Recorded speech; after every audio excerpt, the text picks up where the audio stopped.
Hello and welcome to WFMT's Performer Introduction Series, where we're going behind the scenes with performers before they hit some of Chicago's biggest stages this summer. Today we are with featured guest conductor Yue Bao. Yue, thank you so much for taking the time to chat with us today, and congratulations on your upcoming debut with the Chicago Symphony Orchestra at Ravinia. You've been all around the world. You've been all over the place when it comes to conducting and performing. So based off of your travels, which city do you think is one of the most inspirational to you musically? Yeah, like you said, it's difficult because it's hard to choose only one. So I was born in Shanghai, and Shanghai is a very international city. So I got chances to watch the performance, like world class performances. World class symphony orchestras well came to Shanghai. So this city is very special to me. It's kind of opened the door for me.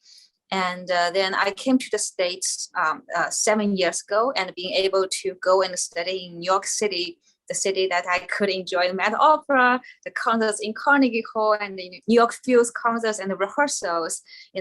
Those experiences are like jewels to me, very special. Philadelphia means a lot to me.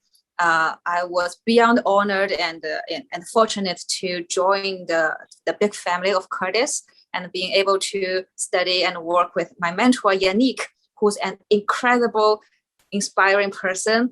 And now I'm in Houston, working with Houston Symphony Orchestra. You just can constantly inspired by our musicians and conductors and guest conductors and soloists. So it's almost impossible to choose one. You mentioned Curtis, and I am curious a little bit about your education, because conducting, it's a long and difficult journey. What motivated you to pursue this as a career? So actually, I didn't expect I'm going to be a conductor one day. Like many of kids, I started play piano at 5 or 6 because my mom saw some articles about by playing piano could develop kids' IQ. Not sure that works for me, but I said yes that time. So I was really inspired by my piano teacher, who was also a composer. So then I started, study composition with him. Then during the school, I like to gathering my friends to experience my pieces. And one day my teacher came to our rehearsal and said afterwards to me, he said, "Why don't you study conducting?"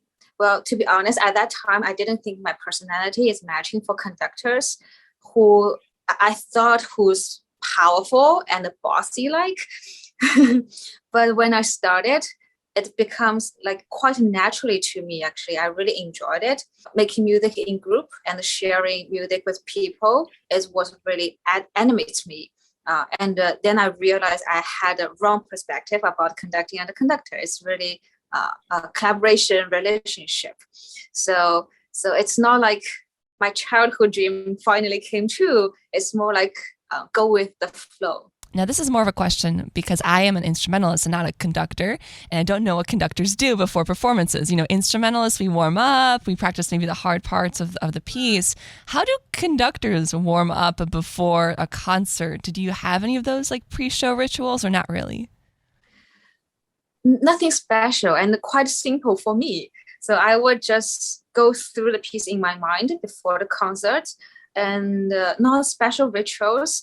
But if I have time, I would take a nap and do meditation just in order to keep the great energy and a clear mind, uh, and maybe do some stretches or jumping jacks, I guess. And just don't eat too much before the concert. I think that goes for everybody involved, right? So circling back to your upcoming performance then, audiences can expect to hear a program of Mozart, Tchaikovsky, and Chen Yi. Why the choice in such diverse programming? I think we could easily see the connection between Tchaikovsky and Mozart. Tchaikovsky wrote this suite to tribute to Mozart, and he chose the 4 short pieces that are little known.